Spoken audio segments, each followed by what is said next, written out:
Shkolla e mesme teknike komunale në Gostivar ka organizuar ditë të hapur. Me këtë rast, nxënësit së bashku me mësimdhënësit e tyre kanë demonstruar aftësitë të cilat i kanë mësuar gjatë vitit shkollor në 7 drejtime me gjithsejt 15 profile arsimore para semi-maturantëve. Në të gjitha këto drejtime, nxënësit paralelisht mësojnë praktikën në kompani të njohura të qytetit dhe pas mbarimit të shkollimit ata janë të aftësuar për të konkuruar në tregun e punës, tha zëvendës drejtoresha e shkollës Lindita Tahiri, e cila sqaron se semi-maturantët kanë 3 afate për regjistrim, 2 në qershor dhe 1 në gusht. Të gjitha drejtimet janë përkatëse dhe i profesionalizojnë ato pas 4 viteve në tregun e punës,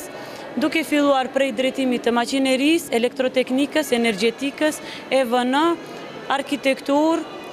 dizajn me grafik, kozmetik, kështu që me të vërtet këto drejtime nuk i profesionalizojnë ato vetëm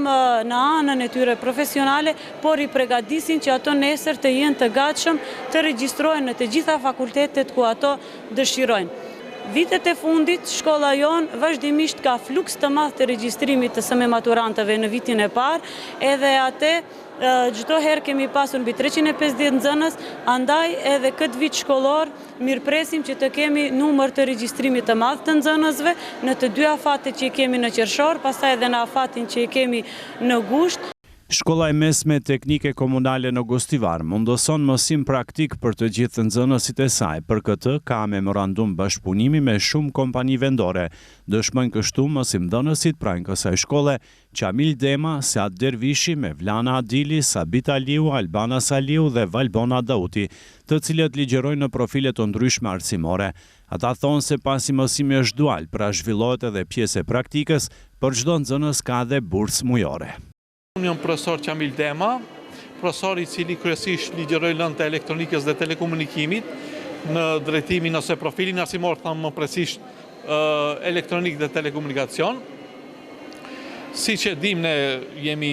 një kohë moderne ku teknologjia e informacionit është mjaft e shprehur në shoqëri dhe dim se çfarë është elektronika dhe telekomunikacioni, studion pajisjet elektronike, qarqet elektronike,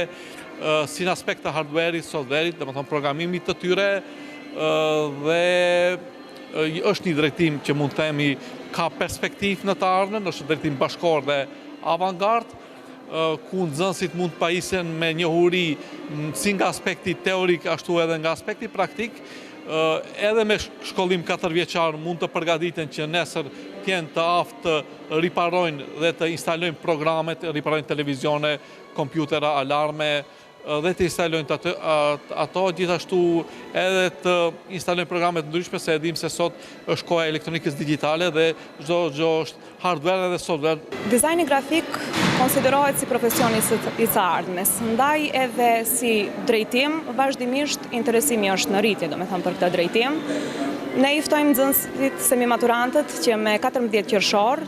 të bëhen pjesë e aplikimit online për regjistrim dhe në fakt bëhen pjesë e drejtimit të dizajnit grafik, drejtimi i cili konsiderohet një hap mjaft i rëndësishëm i mundësive të mëdha të punës. Nxënësit tanë, përpos që e realizojnë pjesën e mësimit teorik, ato gjithashtu e realizojnë edhe pjesën e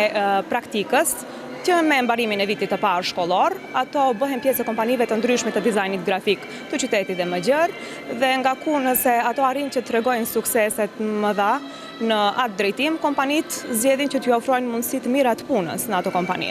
Sa i përket në aspektin e punës, nxënësit e dizajnit grafik gjithashtu kanë hapësirat mëdha që të punësojnë edhe në pjesën online të punës. Dhe përpos që do t'jenë, domethënë, prezent në shkollë si nxënës të rregullt, ato në kohën e lirë mund ta shfrytëzojnë duke punuar në pjesën online dhe pas eksperiencës të cilën ato e fitojnë këtë drejtim, kanë mundësi që edhe në pjesën financiare, domethënë që të kenë rritje që në kohë më të hershme. Ne jemi dëshmitar të ditëve tona të shekullit 21, se bota i përket teknikës dhe teknologjisë, por atë unë si mësimdhënës i arkitekturës kisha adresu shembull dhe kisha bërë thirrje që semi-maturantët të zgjedhin shkollën tonë, posaçërisht drejtimin e arkitekturës. Mund të cajkim edhe atë se nuk ka zyra, apo nuk ka institucion të cilët kanë lidhshmëri me arkitekturën, i cili nuk ka një nga ish nxënësit tanë, dhe me thonë nxënësit tanë të cilët mbarojnë drejtimin e arkitekturës në shkollën tonë, u jepet mundësia të studiojnë në për shumë universitete prestigjioze, qofshin ato vendore apo edhe ndërkombëtare. Do me thonë se është mirë ne të përzidhemi si shkollë, të jepet një fokus arkitekturës, sepse edhe njerë të potencoj bota apo e ardhme i përket teknikës dhe teknologjisë, edhe shkolla jonë i mundëson të gjitha këto mundësi, sidomos drejtimet të cilët janë pak më avangarde, si arkitektura edhe drejtimet tjera të cilët i kemi në shkollën tonë. Shkolla e mesme teknike komunale ofron drejtime plot të ndryshme. Një prej tyre më inovative është edhe ajo shkenca kompjuterike ose ndryshe elektroteknik për teknik kompjuterike dhe automatizim, e cila është drejtimi ideal në cilën nxënësit aftësohen për tregun e punës që kërkohet shumë këto ditë. Në këtë drejtim nxënësit edhe mësojnë edhe pjesën praktike edhe teorike. Pjesa praktike realizohet gjithashtu edhe në kompani për shkak se kemi drejtime duale, për të cilën marrin edhe bursa nxënësit, pra shkojnë nëpër kompani vendore ku aftësohen për tregun e punës. Gjithashtu edhe kushtet janë optimale në shkollë, kemi 2 kabinetet e informatikës dhe pritet që në vitin e ri shkollor të shtohen edhe kabinetet e tjera. Unë përfaqësoj aktivin e makinerisë, ku te aktivi makinerisë kemi 2 profile, është tekniku makinerisë dhe automekanik, ku njëra është e 4 vjeçar dhe tjetra është 3 vjeçar. Te 3 vjeçarët po ashtu kemi edhe saldus. Dhe thot sa i përkes pjesës teknikës, dhe thot profilit, ne kuptojmë që nxënësit kanë mundësi të zhvillojnë aftësitë e tyre për tregun e punës, pasi që neve si shkollë mundsojmë që pjesën praktike të kryejnë edhe në shkollë me mjete të përsosura, po ashtu kemi bashkëpunim edhe me ndërmarrjet që janë në rrethin, do thot kemi marrëveshje, kemi kontratë me ndërmarrjet që kanë nevojë për nxënësit teknik, maqinistë dhe automekanik. Kozmetika tash si profesion është gjithnjë një kërkesë, është një profesion i cili mundëson shumë punë, domethënë nxënësit të cilët do vinë të studiojnë në drejtimin e kozmetikës mund të punojnë si grimere, si terapiste, bile në kohën e fundit mund të punojnë edhe në kompanitë të cilët punojnë si nutricioniste. U bëj ftesë të gjithë semi-maturantëve të cilët kanë pasion për bukurinë e tyre, le të vinë dhe të hapim dyert për të gjithë.